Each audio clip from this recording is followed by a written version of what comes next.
Oh, what a day! What a lovely day!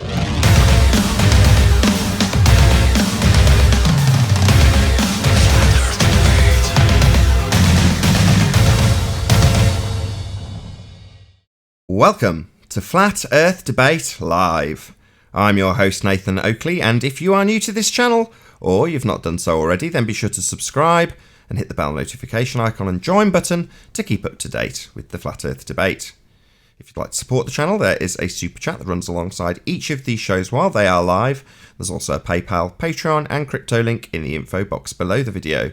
Most importantly, if you'd like to join the discussion, simply mute the page you are currently watching, then click the link in the info box below this video to join the panel and express your views on the nature of Earth. If you do join, please don't swear. If you do, you'll be ejected, and if you are, please don't try to rejoin the stream using sock accounts. You'll be warmly welcome back on the next stream. Please also share the show on social media. Sharing the show obviously increases the live audience, but this in turn increases the chances of a more diverse panel. So please share the show on Facebook and Twitter. And one last time, if you're new to the channel or you've not done so already, then be sure to subscribe, hit the bell notification icon and join button to keep up to date with the Flat Earth Debate. Now we are joined by Righteous Force, 10th Man, Chocolate Saiyan, and Flatzoid in G+, together with a whole bunch of people in Discord. So welcome one and all. Good morning. Good morning, good morning. Hello. Hello. Goedemiddag. Excellent. Good morning. High levels of enthusiasm, just what you want. Any evidence of a physical Earth curve edge?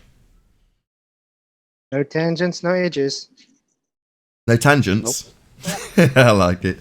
Any signs at all of any Earth curvature? Not from Harbour Boulevard. Not from South Africa. Well, the new challenge I get from Globus is spheres don't have edges. So then I ask them, what surface do you stand on? So, spheres don't have edges. Yeah, right on. The outside edge is depicted in their orthographic Muppet vision. Definitely has an edge, an Earth curve physical horizon, claimed to obstruct boats, claimed to obscure islands in the distance, claimed to bend into a sphere at altitude. They definitely have an edge. Or they had, until the Black Swan debunked it. What does the X on their image trying to say? Why did they put an X there, Nathan? What, the one with the word horizon next to it? That's the one. Yeah, that's their physical geometric sphere edge. Thought they didn't have one. No, they don't. They're all telling us how they don't. They don't realise that's their concession that ends their religion. Tell us about fictitious geography. That's the new type of geography that fictitious take. That's right. Any evidence of axial rotation? Not of the Earth-based variety. First need a sphere to have axle. Axis. Said axle.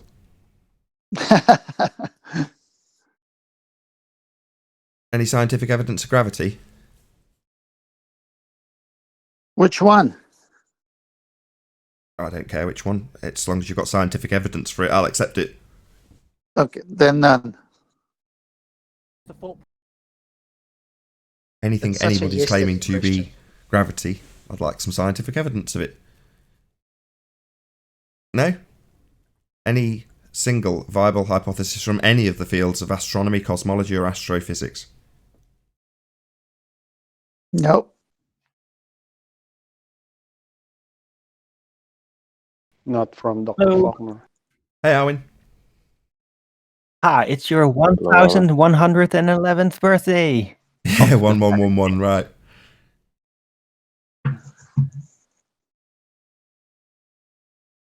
Shroomy and evidence? Gem Panda also noticed the 1111. Now don't put on the one ring and disappear on us. Hey, Adam. Afternoon, guys. Any evidence of the distance to the sun? Not in my shed. Not finding it. It's over there. What is the sun? Yeah, I've had that a few days now. Over there. Wonderful. So specific. Yeah. That's all you got, Are you really. blind? It's over Are you there. That's blind? I can really all see we it. got. Okie dokie. Any evidence of a self-perpetuating molten iron core at the centre of a presupposed spherical Earth? Hmm.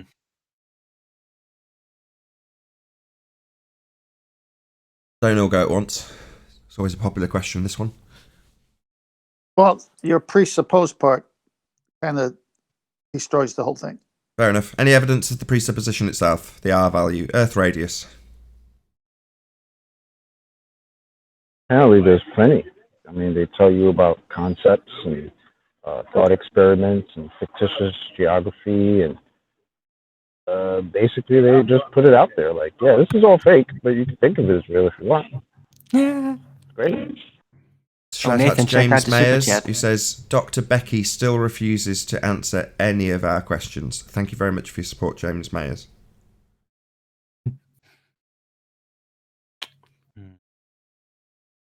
Last but by no means least, any evidence that you can have gas pressure without a container?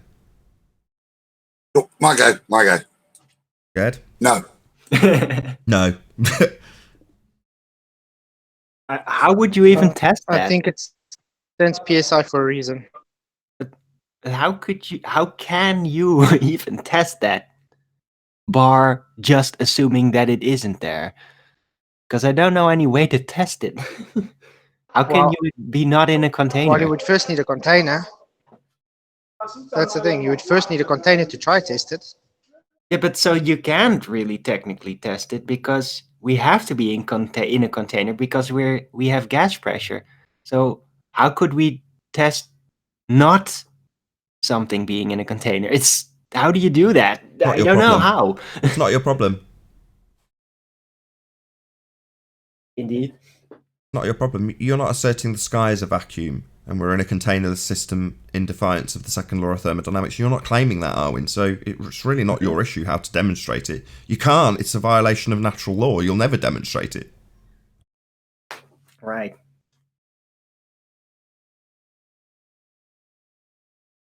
That concludes the housekeeping.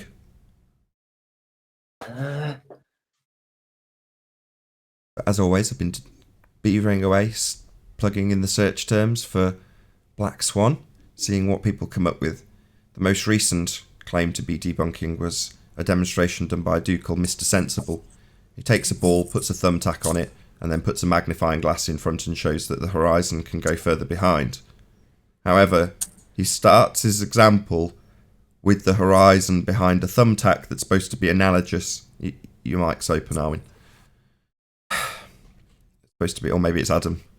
Anyway, it's supposed to be analogous to the Black Swan example, and the whole point of the Black Swan example is the geometric horizon should be, if we're on a sphere, in front of the platforms. So all the White Swan examples of the platforms show the horizon in front of them. But he starts his example with a tack on a ball and the horizon behind the tack, and then shows he can make it go further. It's like, no, you're supposed to be showing a physical sphere-Earth obstruction, analogous to your ball, blocking the bottom of the tack, and then showing that the obstruction of the horizon, with all its physical glory, can be projected up behind the tack it's currently obscuring. But they're too retarded to even understand the argument. So I did a quick 2-minute debunking video of that. Of course, it took me an eternity. I've watched that, Nathan. I think the end sequence, Ballbusters, is my favourite one you've done. The two. Don't comment on the intro and outro. Quality work, that! That was awesome, Adam. I was expecting, what a wonderful debunking. Yeah, the guy's a complete clown. Doesn't he appreciate that the geometry should be obscuring his tack? Instead of that, I really love the outro that I made. I being Adam. Well, to be fair, he needed your explanation on that, because I was thinking, as he's doing it, I'm thinking, well, what's he trying to prove? Without your little bit of, I mean, it's pretty bad, that one, isn't it? That it's the concern, genuinely, this concern there that people think they've got a rebuttal when they've bothered to make that video and put it out.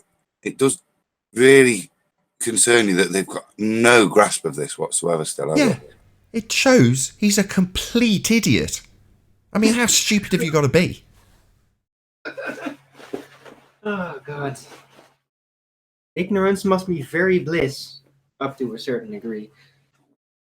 Just total ignorance of the argument, how to debunk it, what needs to be shown in order to debunk it. What you've got to do is demonstrate a geometric impossibility. Oh, that sounds easy. Yeah, have at it. Yeah, you've really done that when you start with the geometric obstruction behind the thing that's supposed to be obscured in the example. Yeah, wonderful. What a moron.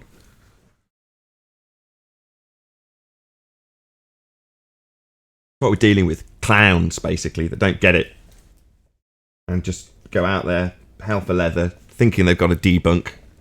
I mean, that dude's made several videos. The other ones were just the same as Planner Walk's initial video, claiming it's already been debunked, and then a fraction. So, you know, other than leaving a comment for him saying, no, you need geometry. There you go, they persist. That was a good giggle last night. The planner toe tag. I was up till... Oh, which one are you talking about? I released a toe tag at about 3 in the morning. Well, the one where you just couldn't hold it together, giving you... Did you watch that? You didn't watch that last night, did you? Last night, wasn't it? Well, it came out like 3 in the morning. Yeah, I'm bad. I was off today, Nate, so I was planning a lay-in anyway. I was working and pottering in my shed. So. It shouldn't have taken that long. But there we go. That's me doing a ham-handed segue to my GoFundMe campaign. So I've put a GoFundMe campaign to replace my current iPad, which is on its last legs. So I'm hoping to just get a direct replacement, and I simply can't afford to do it. So I've done precisely what I suggest anybody else does when they require equipment to do their flat earth YouTubing, be it a drone or a P1000 or whatever else. I've e-begged for other people on their behalf, or in this instance I'm going to do it for me, so hopefully I'll get support. It's not one of those scenarios where I can just say, yeah, if I don't achieve my my goal, I'll just chip in the rest, because I haven't got anything to chip in, so I'm hoping I get support. If I don't, I won't be getting the item that I'm e-begging for, so my new iPad. Support me today. I'll stick a link in the chat box. Hopefully I'll get some support. We'll see. Come on, guys, help him. Give money. Yes, cash is wonderful. But yeah, it's one of those. If I don't achieve my ends, it's not something it'll just, everyone will get their money back if I don't end up breaching my target, because I can't top it up. But there we go. I still need to actually do what I do during the day. And I spend 90% of my time on the iPad. It's slightly heartbreaking that they don't last forever, but there we go.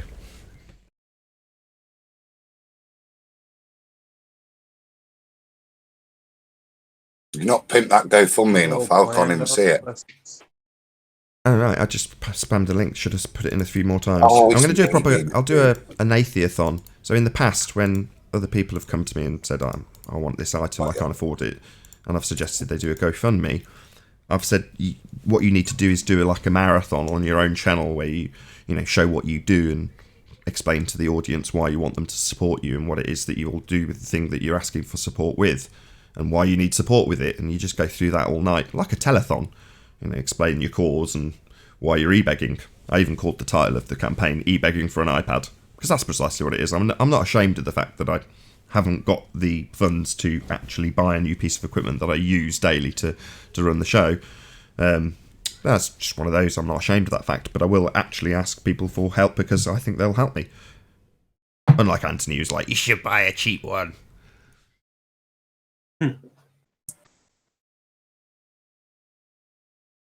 Well, Jesus technically, Christ. I e-bag all the time, so...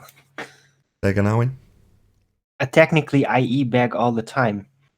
But I rather just see it as a street performance service exchange, rather.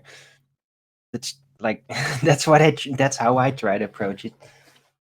Oh And yeah, it I've got no works. issue. I get a lot of support, e-begging. and I'm very happy with it, and I really enjoy and accept the help from the people. Yeah, right. I've got no problem with it. If you're doing something and people want to support you, they will. So back when I was a teenager, I'd literally go out and do street performing. And when I was doing street performing, you're literally there with a hat asking people to chuck money in. But there's no obligation. People can watch what you're doing and then just walk on by. And you're not going to give them grief. And the same thing applies here. If people don't want to support me, I didn't say that to Anthony, although I felt like saying it. It's like, look, if people don't want to support me in this, they won't. And there's no obligation to do so. If I don't achieve my ends, I won't achieve my ends. That's it. It's just that simple. So I'm not too concerned in that regards for the fact that it's an e-begging exercise. It's like, yeah, I'm a total whore. Anyone who's subscribed to the channel for long enough knows that's the case. This is what I do for a living. So, that is what I do for a living. There's no shame in that as far as I'm concerned. People like to shame you for it. It's even more frustrating when it's on your own side. So they'll say, you should be doing this for free. It's like, should I? What do you do for a living? Should you be doing that for free? Presumably not. Trolling all day in chat. Trolling. All They do that day for free. long. That's what they do for a living. I don't think they realize what a full-time job this is. Oh, it's more than. Well, if people appreciate what YouTubing really involved to have any degree of success, well, I'm saying I'm particularly successful, but I'm doing all right. It requires 100% dedication of your life, and chunking out quite a lot of other things to do it. So that's why you get people with burnout. You see people on YouTube all the time burning out. And you're like, well, if they're doing edited videos especially, like they'll put out a video or two a week. And to you, the consumer of those videos, if they're only 10-minute edited videos, say it's on cars or something, you think, oh, no big deal. But they're undoubtedly dedicating basically their entire life to that. And like I say, loads of YouTubers burn out. If you don't pace yourself, you just burn out. Because you can, like I say, you can do it morning, noon and night, every waking moment.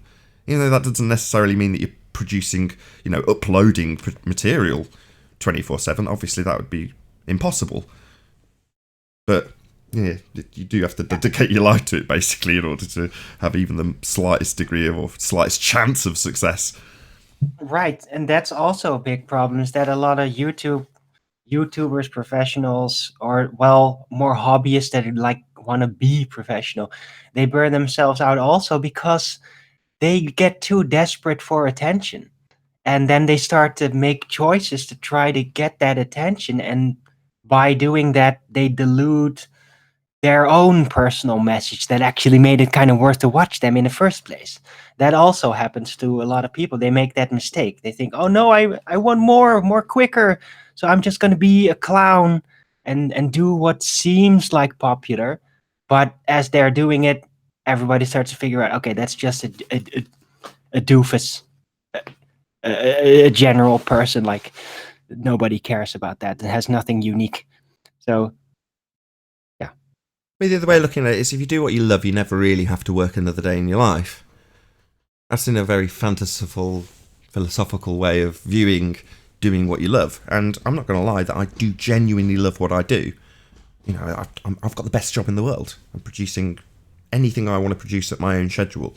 But because it's your own schedule, you go, I could be doing this now, I could be doing that now, and you just find yourself things to do because you like doing them. But as I say, if you do that, despite how much you might love it, you can still easily burn out. And we see it. We see it all the time in this. I don't know if it's specific to this flat earth arena, i.e. you see more people burning out because it's an exciting subject. Maybe. I haven't really looked or qualified it across other platforms. But I certainly know from plenty of YouTube experience that plenty of YouTubers go in, give it their all, and then just burn out because they burnt the candle at both ends. Yeah. And yeah, especially if they also get caught up in the trolling and the anti-flat earth, yeah, that'll definitely burn you up if you stick to that too long. Right? It'll drive anyone nuts. So don't troll bait. Don't give them what they want. Just try to find your own thing, your own show, your own format, and stick with that and try to sit through the storm and see if it holds weight, if it will bear fruit that people care about. Will the birds come after the storm, or will they not?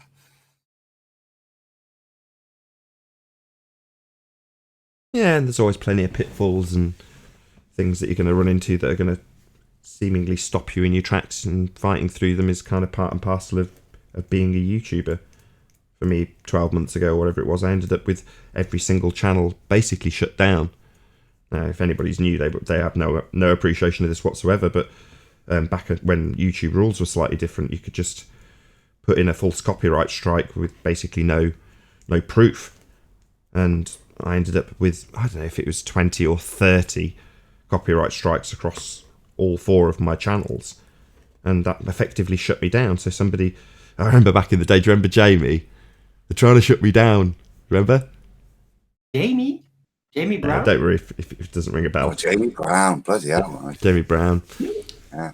But he got 1 copyright strike and is like, jumps to conspiratard. They're trying to shut me down, blah, blah, blah, blah, blah, because he couldn't live stream. Well, while I wasn't saying they're trying to shut me down, that was just matter of fact what happened. You know, somebody somewhere just decided they were going to shut me down, and they did. So, you know, that's at a position where I'm like, okay, this is my career, this is my living, and I can do nothing. I'm completely powerless, you know, other than, you know, suing the person that has done this, as far as they're reported to me as being that person on YouTube. That's precisely what I had to do. So, you know, you're into court cases, and the whole time you've got no income coming in. Now, the people who are out there going, you should do this for free, it's like, yeah, I should get involved in court cases with people trying to shut my channel down, and I should do the whole thing out of the goodness of my heart until I'm completely bankrupt and homeless. yeah. Absolutely, I should do it for free. But they just don't appreciate how much goes into actually having a channel like the channel that we've got that deals in truth. And I label the videos education because that's precisely as I see it. We're not talking about anything conspiratorial on this channel. At the very least, try and avoid that at all costs when we're discussing the nature of reality. This is a matter-of-fact show as far as I'm concerned. It's an educational show. Often we're talking about scientific subjects and the validity that they hold. The fact that we're going against mainstream rhetoric and religion doesn't mean that we're not dealing in an educational field. We are. That's why I don't like talking about conspiracy subjects, Masons, all that kind of garbage. Don't take that the wrong way if you're a guy who's into Freemasons or a girl that's into Freemasons and that sort of conspiracy. I don't want to alienate people from my audience, but by the same token, I want to be taken seriously in this subject. I'm sure everyone on the panel would agree. Nathan, Girls into Freemasons. Even That was new. I don't think Freemasons even have. Well, there are some female lodges, but it's extremely rare. I mean, into the subject matter. I don't mean into being a Freemason, Arwin. I mean into the subject matter of talking about the conspiracy surrounding Freemasonry. I'm saying if you're on that, is that why you've not got a strap line, a flat Earth thing on the debates thing, a flat Earth line warning, even though it's flat Earth debates, you don't carry like a a moniker. flat Earth retard label on your YouTube channel? I do. Do you mean the wiki thing? Yeah, it's not on. Yeah, it is on. It is on the vast majority of the videos, as far as I'm aware. Tramp stamp, as Coming Anthony out calls live, it. it's only retro then, is it? Because on the live, it's not.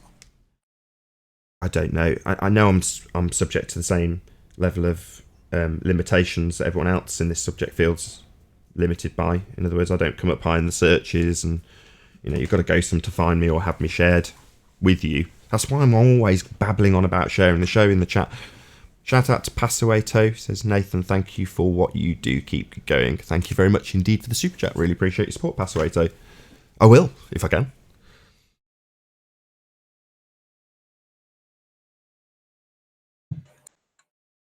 What were you saying, Adam? It was just that strap line. It didn't seem to be on there. So even your Black Swan's not got it. When you say strap, I always see you mean the tramp stamp. Yeah, you know, explaining what an archaic thing Wikipedia link it, you know, for flat Earth is, but it doesn't seem to be carrying it on your.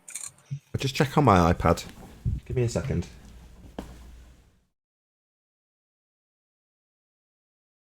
No, you are correct. It's not there. It typically is, and it's not today. So I don't know. Let's check a different video. Just a great intro. Looks fantastic. Other than that, there's no.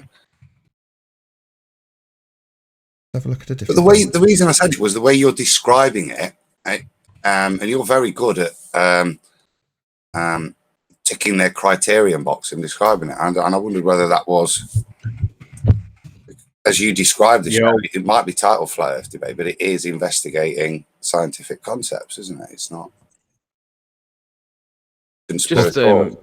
Any other day you'd have asked, I'd just said, yeah, it's just got that tramp stamp. We're talking about the wiki tramp stamp, Anthony. Hello, by the way. Tony. I know I joined because you were talking about it. Adam's right. You do appear to have lost your tramp stamp, but so do I. So I don't know whether they've turned it off for some reason or whether it's just a weird day where it's not on. But I don't have a tramp stamp anymore. In Canada, I don't see those things. Well, neither did we until it was introduced. So the Americans were all talking about it, and we in Britain didn't have a clue what they were on about. And then one day, obviously, it all got turned on in the UK, and then we saw exactly what they meant. Yeah, but it's not there now, though. Adam seems to be right. But for me as well, Adam, just check your own. See whether you can have a look.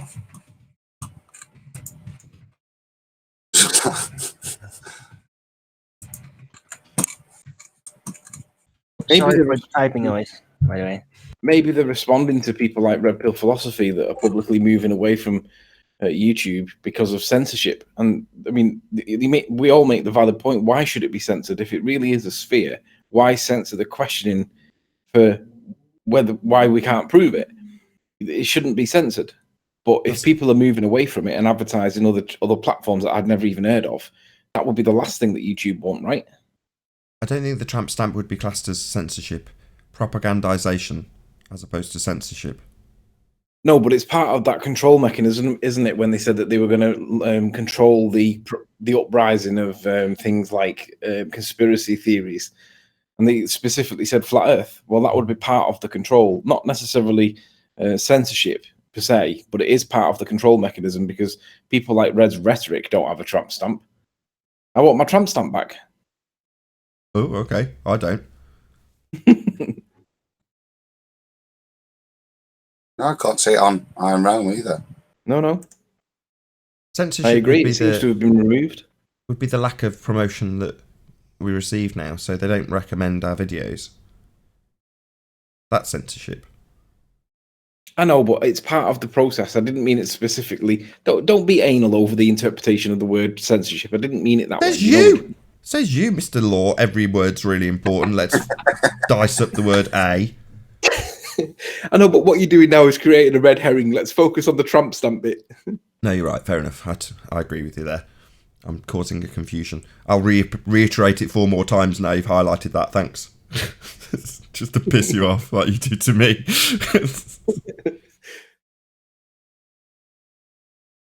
What stamp are we talking about? Underneath each video, there's a wiki entry that says words to the effect of flat Earth is an archaic model. And in previous occasions where I've talked about the tramp stamp, I've said in many ways I actually agree with the phraseology of the Wikipedia entry because they use the word model. So when they talk about the flat Earth model being an archaic conceptualization of the world, I nod along and go, yeah, we don't have a model. We're not punting no AE map. We're not conceptualizing it with the disc floating up like the Flat Earth Society depict it. Those models are, in some instances, archaic representations of how people thought the world was. Now, us detailing a single aspect, the flatness, isn't an adherence to an archaic model as described in Wiki. So, like I say, I'd nod along and go, yeah, I suppose you're right. For all those people who've got flat Earth models that get really angry about it, it's like, well, models are a way of conceptualizing things and asserting that we live on this pizza pie or whatever it is they show you is a reification fallacy, the same as doing it with the globe. So that's what we punt here. So in many ways, I agree with it.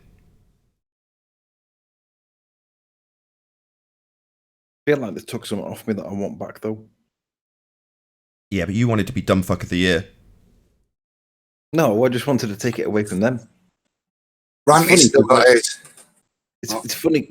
It's funny because these ballers they like to mention that periodically, and I'm like, listen, guys, if a bunch of morons that can't even define gravity accurately within the specialized topic that we're in call me a dumb fuck, what kind of dumb fucks are these people that are calling me a dumb fuck if they can't tell people accurately that gravity is not a force?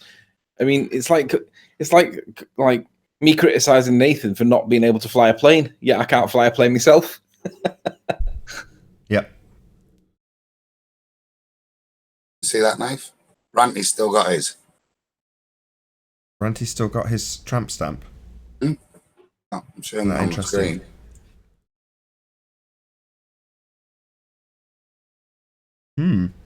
Okay. So just for the audience's benefit, I'm circling with my mouse now what I'm talking about. So it's got a picture of the, oh God, I can't remember the name of that map now. What's the name of that map? Square and stationary. Yeah, he does. That's weird. Square and stationary, is that what they call it? I thought it had it's got a name though. It's made by a guy and it's under his name. One Mark Sargent likes. Just because it's very beautiful, it's got like angels in it and stuff. I've got an original print of that, Nathan. So the one I got on my YouTube channel. What's it called? I always refer to it as the square and stationary, if that's right. I thought it was the concave map, that. No, it's not concave. Does anybody know what the concave model is? Concave. Orlando Ferguson map, 18. Orlando Ferguson, there you go. Yeah, the Orlando Ferguson is a very pretty model. So what? It's not my model. I don't know if the world looks like that. I'm not a cartographer. I've not validated anything of that. It's come from the elites. It's not my model. Pretty though. It's funny because the ballers would say, why doesn't all the water pool at the bottom of the, the recess, the trough? Well, Wouldn't they? That's what they would say. Sure. I mean, you can immediately start picking flaws in any model. But their Sure, reification fallacies if they accept that the water would pool at the bottom of that model there in the low parts, the troughs, then that's applying the same analogy that we would apply when you say, well, why doesn't the water fall off the ball? And it's the same principle, but they would apply it against that model, but not against their own. I like this. You see on the right-hand side, the ball flying through space.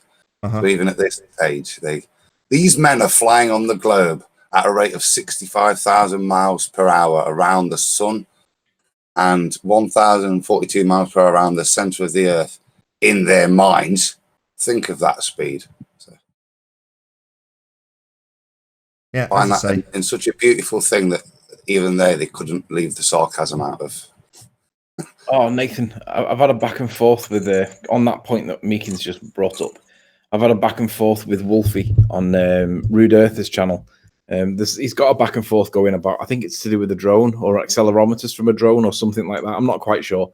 But Planes and Coriolis came up and I asked him, he claimed that he'd proved that the Etvos effect happened. And for those that don't know what the Etvos effect is, it's the claim that a weight will change its weight, its apparent weight, based on your latitude because of the centrifugal spin of the Earth. So as you get towards the equator, your rim velocity is increasing. As you go away from the equator, it gets less. So it changes its apparent weight. And he reckons he's proved it. Now, regardless of whether he's proved it or not, if the Earth is turning, causing the perception of Etvos effect, then it has to turn at all times, everywhere, every time. And as Nathan correctly points out, it affects everything. Bullets, helicopters, missiles, rockets, and planes. And given that Wolfie is a pilot, if he flies one way, he's got to get to his destination quicker than if he flies the other way. Because even with the conservation of momentum, yeah, you can explain it one way and say how you're keeping up with the Earth. But what about when you go in the other way, when you're against the rotation of the Earth? You've got to try and keep up with it because it's relative to you, right? It's moving underneath you if the Etvos effect is caused by Earth turn. So it has to affect planes. And Wolfie came back to me and he says, what makes you think that it would be any different if you're traveling over the ground at 600 miles an hour faster than the speed of the rotation, regardless of what direction it's rotating in? And I was like, oh dear. So I had a back and forth with him, quite a lengthy back and forth with him. But at the end of the day, if the Etvos effect is caused by Earth turn, planes have got to be affected by it too, and missiles and helicopters and everything else. And I'm pretty sure that Wolfie knows this, but he still argues conservation of momentum. And it's like, it has to affect planes, Wolfie. It isn't affecting planes in the same way that when you fly for an hour, you're not flying over a curve. You're not nose down over that curve to get over that curve. You're flying level, flat, level, horizontal, not following a gradient. Shocking.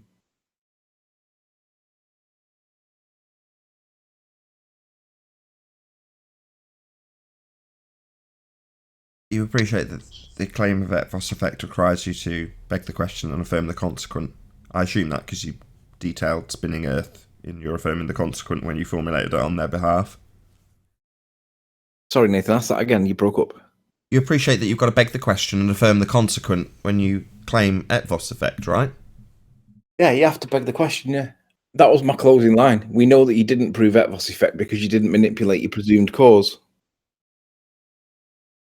Yeah, it was assumed. He doesn't like that. Yeah, the question was begged, they assumed the outcome. Yeah, fine.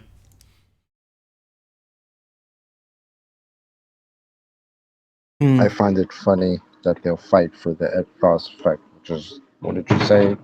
Something being able to, having a different weight in a different latitude. But then when it comes to the actual rotation, they'll say, no, you don't see that because conservation of momentum. Yeah. Really? It's pure doublespeak, isn't it? In the sense that, do you remember that? I don't know if you've heard that poem. It starts off and it says, "One fine day in the middle of the night, two dead men got up to fight. Back to back they faced each other, drew their swords and shot each other."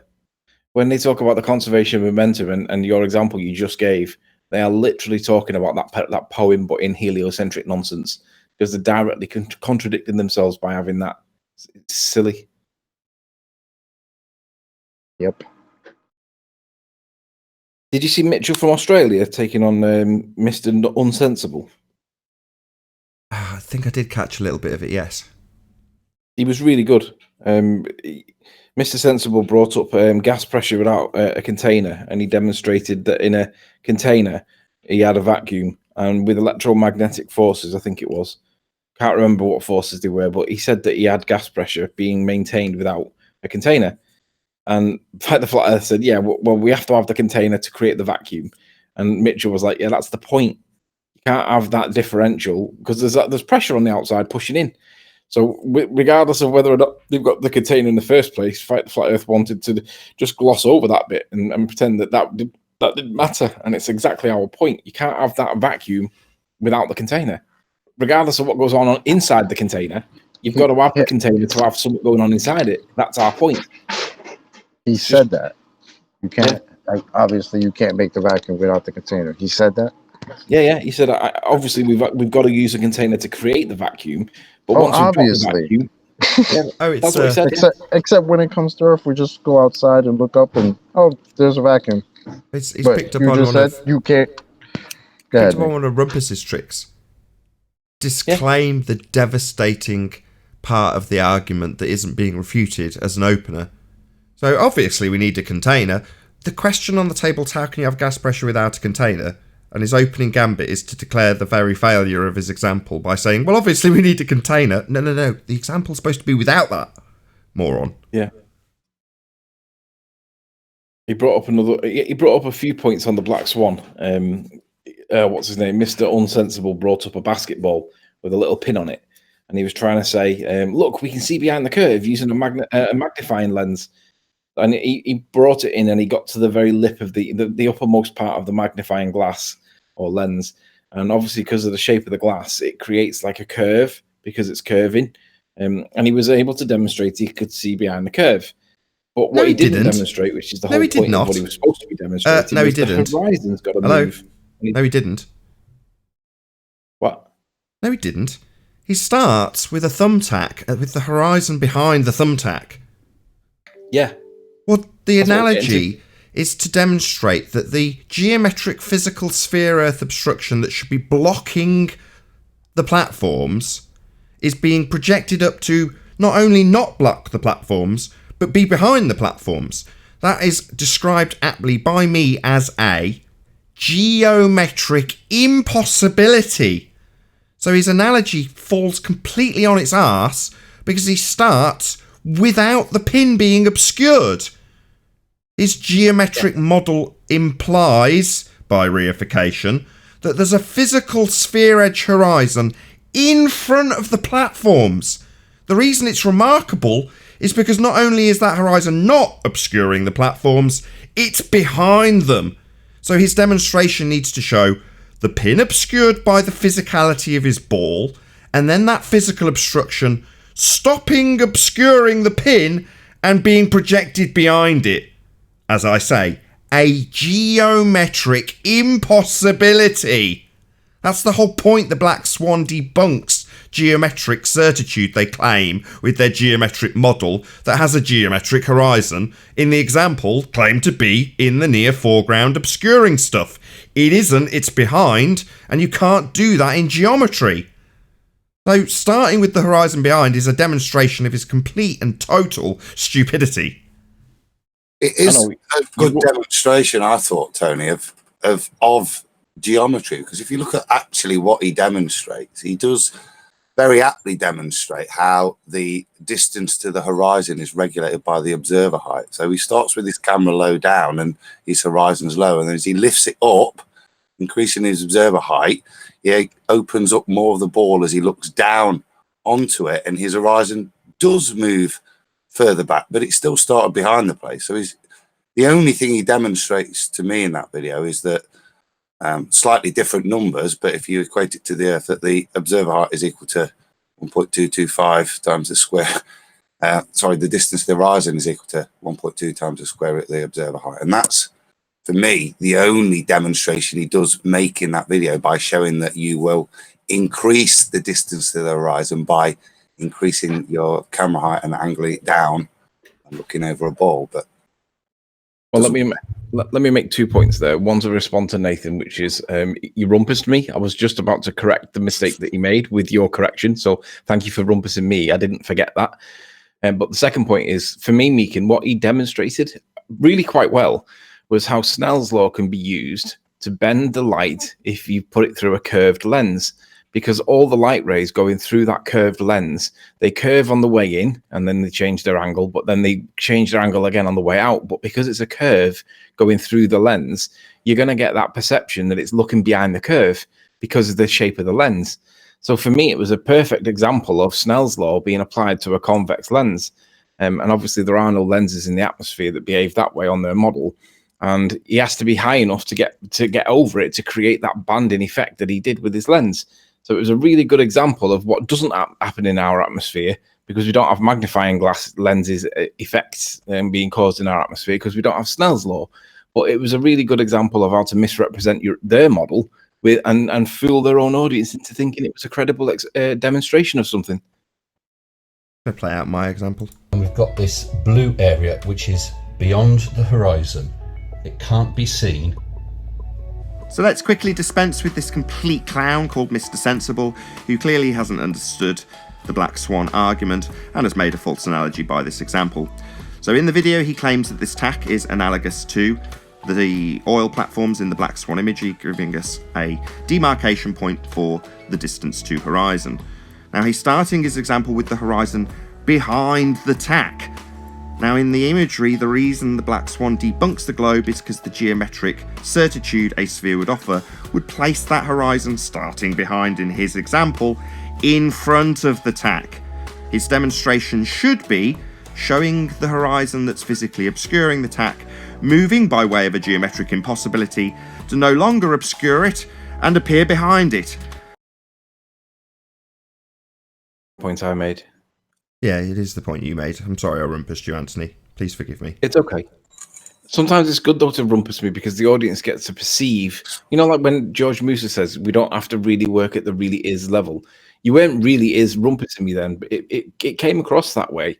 But I understood exactly what you were doing. You were pointing out that not Rumpus, you were pointing out that Mr. Sensible was misrepresenting things, and you were just taking the wind out of my sails in doing so. And now I get the chance to point that out and then say it again. He was misrepresenting his own model, because like Nathan says, the horizon should be massively in front of that tack, and he's got to bring the horizon behind it with a magnifying glass.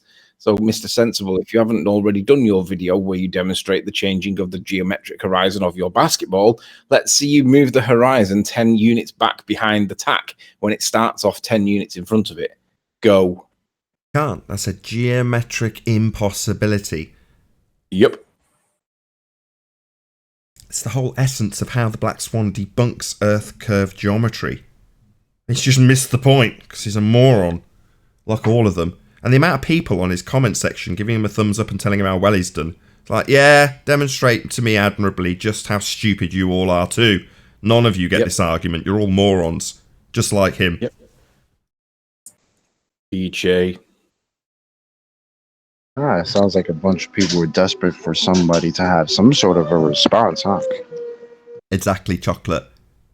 Wishful thinking. Oh, this is easy to debunk. Look, this moron, Mr. Sensible's done it. Thumbs up. Well done. Debunked. Barbecue Black Swan. No. A moronic demonstration admirably showing he doesn't understand the argument. That's the main problem. None of them understand it. And they all claim to me, oh, look, but he's demonstrated that the thing that was on the window ledge in the background, that was loomed up. I'm like, yeah, get the horizon to go behind that thing that's been loomed up, though, eh? That's what you've got to do. Which would require larger sphere, i.e. a change in the physical geometry, because their argument is based around their physical belief in geometry of spheredom, and they don't have it if they're claiming refraction. But they don't get it. They keep telling us refraction. That's something I don't even bother commenting on those videos now. There's so many of them. All these fundies that tell us it's not important and no big deal in the opening of the videos. Like, why is there so many of them then? And they all do the exact same thing. Demonstrate they don't understand the argument. If they understood the argument, they'd appreciate that their claim, the claim of a sphere Earth, is a geometric physical claim. The claim being we're standing on a physical sphere, with the physical sphere restraints of sphere Earth. As soon as you demonstrate them to be beyond the limitations of that physicality, you can't then move on to something non-physical to explain away the physicality breaking. Moving away from geometry is essentially a concession that your geometry and physicality of a sphere isn't relevant. But they keep doing it, telling us it's refracted. It's like, yeah, that's where you lose. Don't you get it? No, clearly they don't. Nathan, let me read Rumpus's comment. He says, oh, Jesus. Oh, it's gone, hang on. He says, Rumpus says, oh, Jesus, you didn't understand Mr. Sensible's argument. Ignore the tack. He demonstrates that the purple area beyond the horizon is loomed up and becomes more visible, just like the Black Swan image. Moron. No, he quite clearly states that the tack is the oil platform. He makes that abundantly clear. So no, Rumpus, you haven't listened or comprehended his error. He thinks the tack is analogous to the oil platforms, and the oil platforms, if they're on a sphere Earth, would be geometrically obscured by your physically required sphere edge horizon. And he starts with the tack fully exposed, which it wouldn't be if it was analogous to your sphere Earth reification. It's supposed to be blocked on a sphere Earth. That's the whole point of the argument, you complete clown. Oh my God. Anthony, I think we could both be right, you know what we were saying in the video.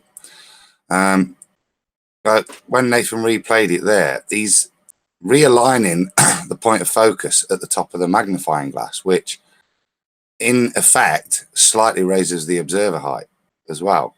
So that's why I think you're seeing the purple bit, your Snell's bit, and from the point of focus where you're looking, it's slightly higher than it was originally. Well, no, to be fair, the fixed camera height was fixed to the laptop or the camera that was on the stack or whatever it was. I don't mean that. I mean, when he moves it, he's slightly, you're using the convexness of the lens to reposition the focal point if you're looking, and that becomes slightly higher as you look at the top. Because of Snell's law? Yeah, because it's getting that view by being slightly higher than the original point as well, I think. So now, obviously a bit more, but I think it is a bit of both, isn't it? Yeah, well it's fun to... doesn't even apply because there's no change in medium in the atmosphere and light doesn't follow a curved trajectory. But, I mean, if we ignore how light behaves, he still hasn't represented the claim that we asked him to demonstrate or asked people to demonstrate. Exactly. While it's fun to try and dice up what he's actually shown, it's not analogous to the example of the Black Swan. What he needs to demonstrate is a physical obstruction of a geometric earth curve edge demonstrated in his ball, blocking the tack, being moved behind the tack and no longer obscuring it with its physicality. I'll say it again, this is a geometric impossibility. From day one, QE has said, this image is impossible on a sphere. It is a geometric impossibility to take that which is physically obscuring something and replace it behind the thing it's supposed to be obscuring. You can't do it. I'd say they're never going to get it. I don't want to be too hasty. It's going to take a long time for the fundies to realise this breaks their geometry.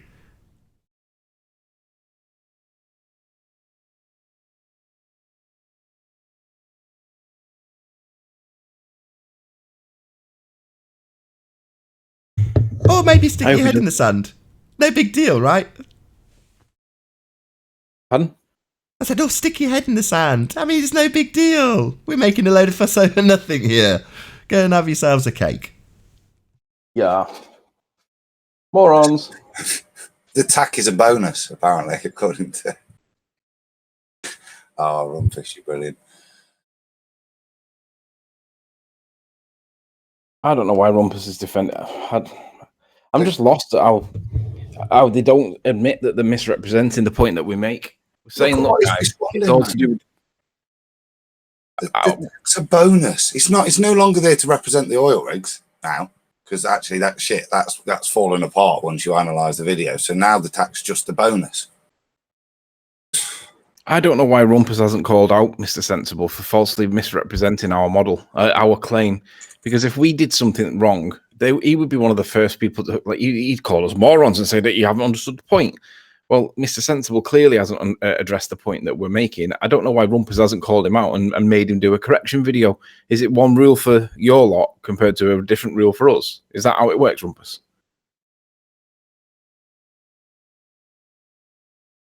Or maybe he just doesn't understand it and that's why he's not. That's possible.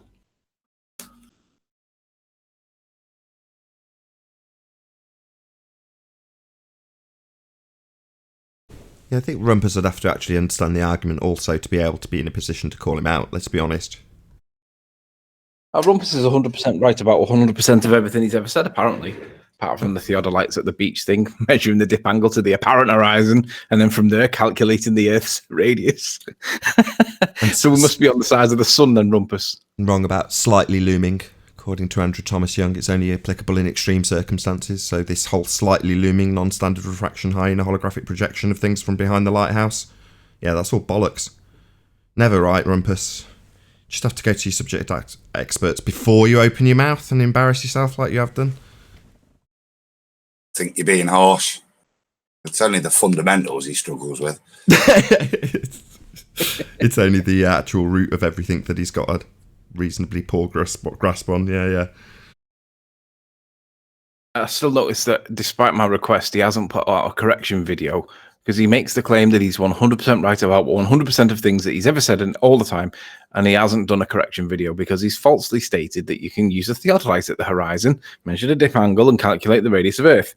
You can't, can you, Rumpus? Because you're not measuring the dip angle to the geometric horizon. You're measuring it to an apparent horizon, which is never the geometric horizon, and it will continuously vary. That means that Earth could be any size, from the size of Mars right up to the size of the Sun, because you're not measuring it to the geometric one, are you, Rumpus? Where's your correction video? Because you've lied to people about that, haven't you? Or at least we're wrong, one or the other, but there's still no correction video. Why is that? Because he's guilty of the Texas sharpshooter fallacy.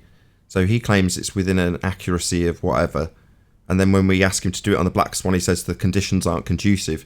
In other words, he just puts his target around the shot pattern that best matches his reification of his geometric model, and then ignores all evidence. Some people call it cherry picking.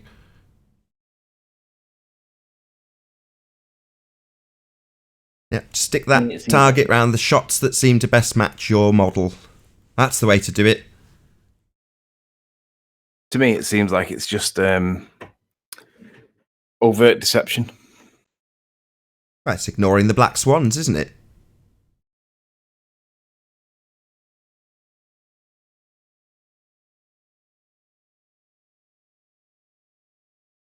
Sleeping Warrior, you can use the dip angle to the apparent horizon in benign refraction conditions. Oh yeah, what kind of benign refraction conditions do we ever get, Rumpus? Is that a new term? Benign refraction conditions. Where did you get that one from? Can I have a citation for that one, please? The result will give you an answer that is correct for the radius within a few percent. So that would be incorrect then, wouldn't it, by a few percent? It wouldn't be correct within a few percent. It would be incorrect by a few percent. So it still wouldn't give you R then, would it? It wouldn't give you a geometric position. No. They don't have one. They've all relinquished it. They don't have a physical geometric position, even though their maths has a fundamental requirement for one. It's marked with an X in their model and labelled horizon. It's geometric. Not anymore, though. We've debunked it. The black swan. Out. Gone. If we're only 1% out, wouldn't that have like a 40-mile difference on your R value? Regardless, you take a black swan image and it completely destroys the geometry because it represents a geometric impossibility for their sphere. So, as soon as you have a black swan image, but according to people like the Rumpus, that's something that they're not going to put the target around when they say things like it's within 1% of accuracy. No, it isn't. If you included all of the data, which you don't, you cherry pick, then it wouldn't be within 1%, would it? It would be vastly different. But they're just rejected out of hand because of whatever poor excuse he's going to offer up. Not conducive, not refractive enough, too refractive. None of it's geometric though, eh? Like your model needs. So this is all moot.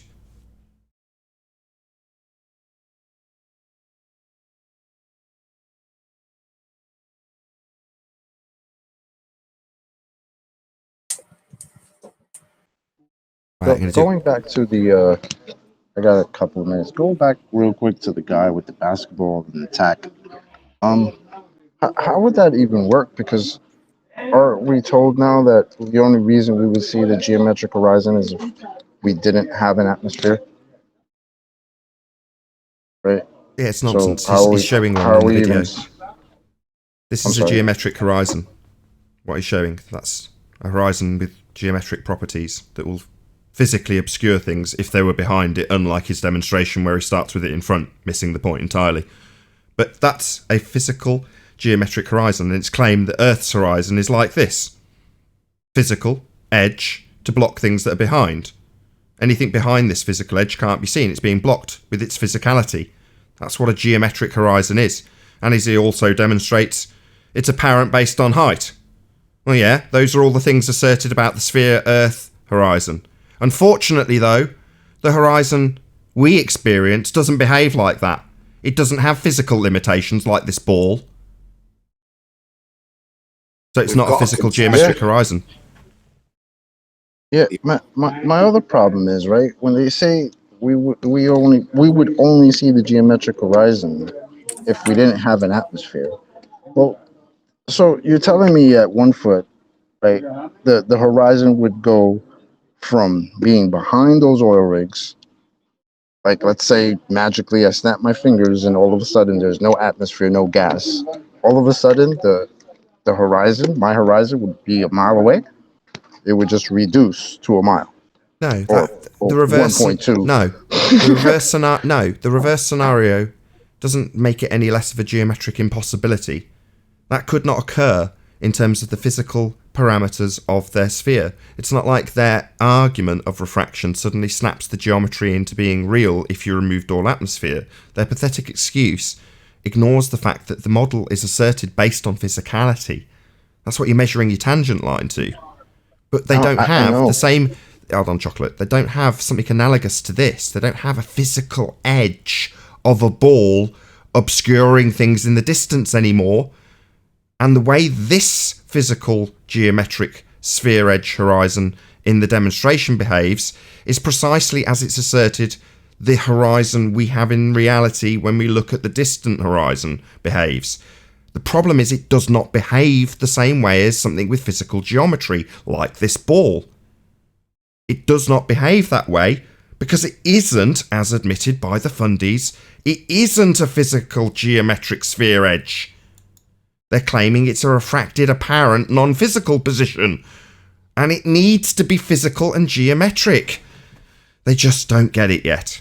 Anyway, with that, I'll say check out my GoFundMe campaign, which I started today. I will do a full kind of... Oh no, I've got a link to someone's video. I'll plug it on, put it in the comment section and in a chat comment underneath the video once it's rendered. But yeah, check out my GoFundMe. I will do a full-on Nathiathon or something to that effect once I've got the time, maybe one evening. But a massive thank you in the meantime to both Discord and G+ panels for making this live show possible. Stay tuned if you are watching on the Nathan Oakley premiering stream, as there will be an after show to follow. As I say, if you're watching this live, though, this is where we bid you farewell. So a huge, massive, enormous thank you to all of you who smashed the super chat, liked, commented, shared, subscribed, and all that good stuff. I've been Nathan Oakley. Stay tuned if you're watching on the premiering stream, and I'll see you all in the next video. Oh, what a day! What a lovely day!